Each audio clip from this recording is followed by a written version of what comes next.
I look bald. No, you got a little something up there. I also look like a skunk too. Yeah. Kind of smell like one too. I showered. Yesterday. Today. What is up, guys? Welcome back to the Anna and JT channel, or welcome to, I guess, if you've never been here. Hi. Welcome. Today, we're watching the top 10 things Brits are bloody good at. Brits are bloody... That was the test. Brits are bloody good at. That was the test. Everybody's good at something. And these are 10 things that y'all are good at, so we're about to learn what they are. Yeah. Yeah. Yeah. Yeah. Yep. If you're new to the channel, hit that subscribe button, drop a like for more reactions like this. And there's Charlie in her Grinch pajamas. She still has them on. Listen, Charlie's been in Grinch jammies for like a month and a half. Yeah, she put them on her for like Christmas and just never took them off. She likes them. We did wash them. Yeah. They are washed. Yeah. Alright, let's get into it. Sometimes it's a well-established fact that the British are bleeding brilliant at something, while some of our other talents are vastly underappreciated. For this list, we're ditching our stereotypical modesty for just a few short minutes to take a look at our strongest specialties.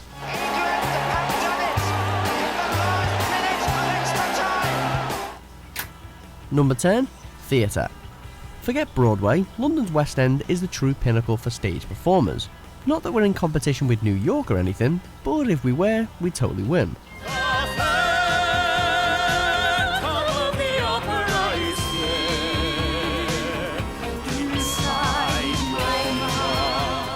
Boasting mainstay productions of shows like the most watched musical in the world, The Phantom of the Opera, plus The Wizard of Oz retelling Wicked, and even the Michael Jackson musical Thriller, Les Mis has run continuously since 1985, plus Harry Potter and the Cursed Child ran for almost 2 years before NYC even got a look in. I mean, what do you think? You're the one that was in plays and stuff. Yes, I do agree with that because one of my favorite musicals that I've watched, the Broadway version and the British version, it's Cats, but the British version's so much better. Really? That's the one that I would watch every single time because it's so much better than Broadway. Yeah. Basically, something for everyone under the bright lights of London's theatre scene. Number 9. Playing Hollywood bad guys. That's For fact. whatever Yeah. reason, That is Hollywood fact. seems to typecast us Brits as the villains, and that's probably because we're pretty darn great at it. Oh, yes. What was it you said to me before? Yippee-ki-yay. Mother... What the? Whether it's the legendary performance of Alan Rickman playing foil to Bruce Willis in Die Hard, or Gary Oldman's villainous turn in Bram Stoker's Dracula, or The Fifth Element, or Air Force One. There's just something about taking like the villain in a movie and giving him a British accent that makes it 10 times better. Yep. Like, I don't know what it is, but if they have a British accent, you instantly know, alright, yeah, he's a little more evil than I thought. Right. I've never seen any of those. Huh? Never seen Die Hard? No. We've watched. You've seen The Fifth Have Element. I? Yes, you've Oh, seen The The Fifth Fifth Element, yes, Yeah, but the all lady the with the rest orange hair. Yeah, all the Yeah. rest of them I've never seen. Everyone that they just named, I've only seen one. We're gonna have to have a movie night and just so I can educate you. Those are some of the best movies ever. Well, you get the point.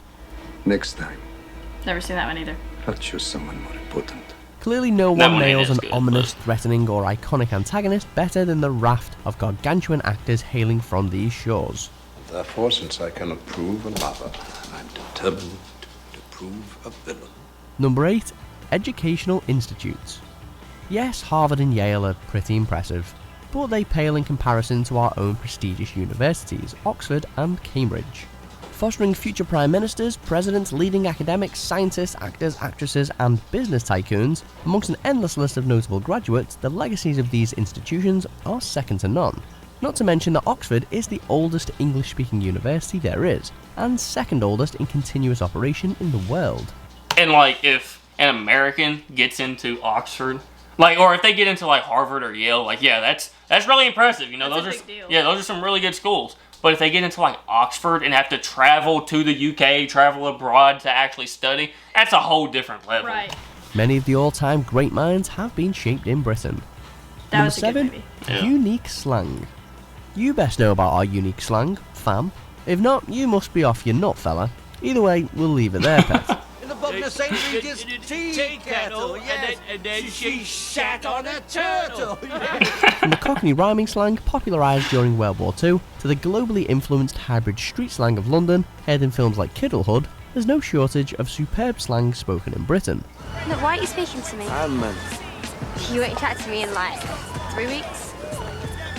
I know I've been doing big things, innit? There's also the lingo that's specific to the north, plus a barrage of brilliant terms from the West Country and Wales, north of the border dialect in Scotland, and countryside colloquialisms from East Anglia. By gum. Oh, is that right?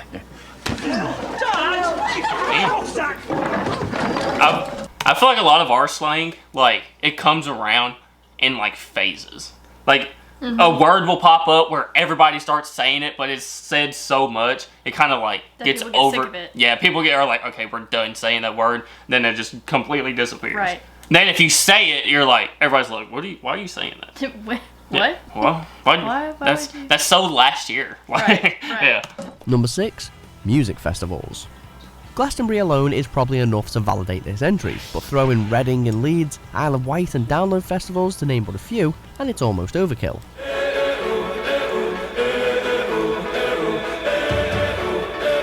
Anyone who's anyone in almost any genre of music has played or wants to play at one, if not all, of these iconic venues at some point in their careers.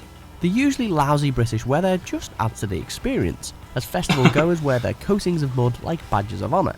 I may be old and inappropriately dressed, but at least I look amazing. Damn. And music aside, you can't beat a few drinks and a good old-fashioned sing-along around the campsites.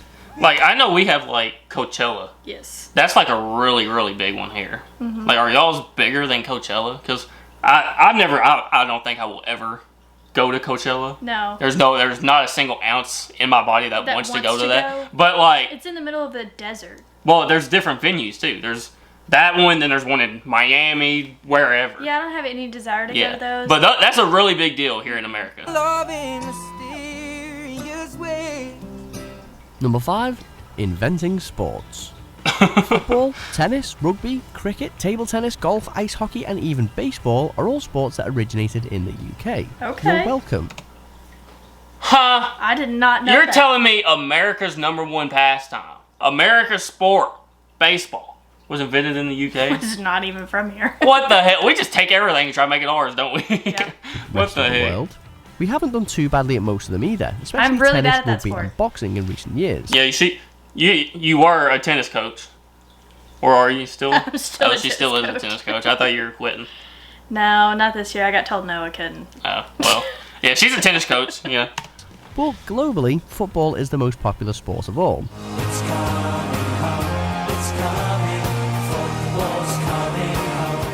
And though England hasn't won a World Cup since way back in 1966, much to everyone's continued misery, the English Premier League is still the most watched league in the world, with players from all countries queuing up to play in it. Number 4. History.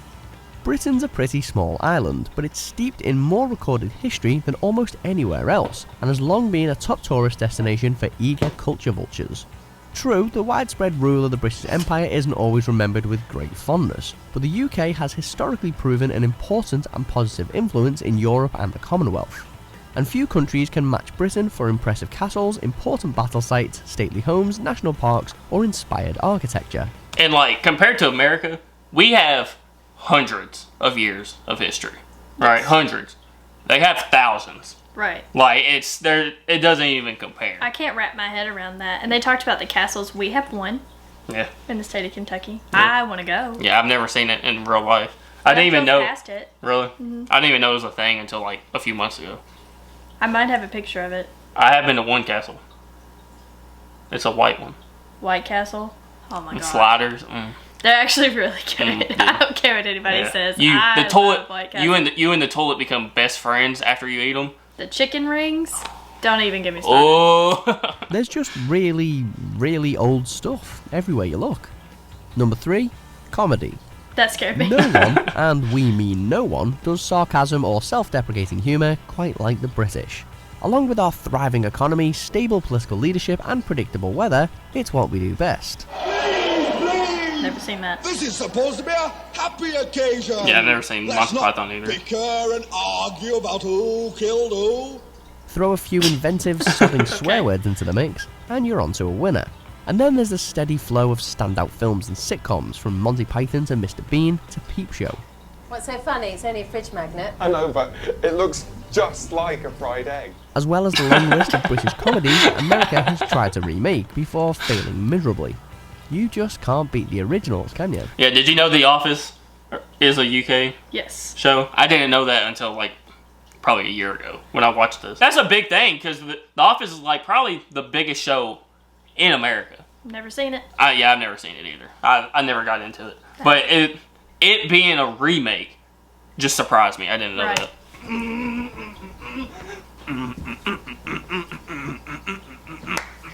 Number 2, Alright. writing influential books. It's British authors behind the lion's share of the best-selling books of all time, with Charles Dickens's A Tale of Two Cities and J.R.R. Tolkien's The Lord of the Rings toward the top of that list. To the bridge of Khazad-dûm. And J.K. Rowling's Harry Potter books are also the best-selling series of all time. You really do just like a bunch of UK artists, don't you? Or authors. Authors, There yeah, you not go. artists. She loves Lord of the Rings and Harry Potter. Yep. You've read all of them, pretty much. I'm still reading Harry Potter. I'm still trying to. I'm on book number 4 out of 7. Yeah, you should be really thankful for these people. I'm so grateful for them. What happened? I swear I don't know! But more than the massive numbers, British Let writers us have make always out. been influential in shaping literary styles and genres. From the gothic glory of Mary Shelley's Frankenstein to the gritty realism of Irvine Welsh's Trainspotting, when the Brits write, the whole world reads. So, we all get old, we can't hack it anymore, and that's it. Yeah. Number 1, producing influential music. The Beatles, the Rolling Stones, Black Sabbath, Iron Maiden, Queen, Bowie, Oasis, Radiohead. We could dedicate an entire list to the influential British bands and musicians. Yeah, you want to talk about heavy All metal? of those. Bro, the UK's got it on locks. Like, And in fact, already have.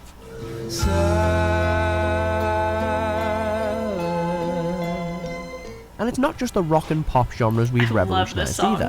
The grime scene is another homegrown phenomena with the likes of Stormzy leading the charge.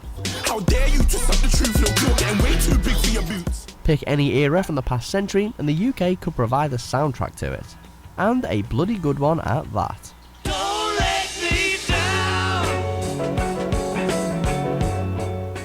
yeah. You agree with UK music is low-key where It's it's a at. vibe. Yeah. Well, I gotta admit, they are pretty good at those Yeah, two they things.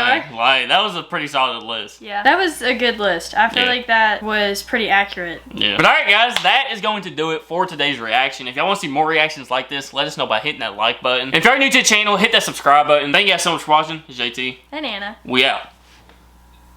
Charlie, say bye. Don't be rude. Wake up. Bye.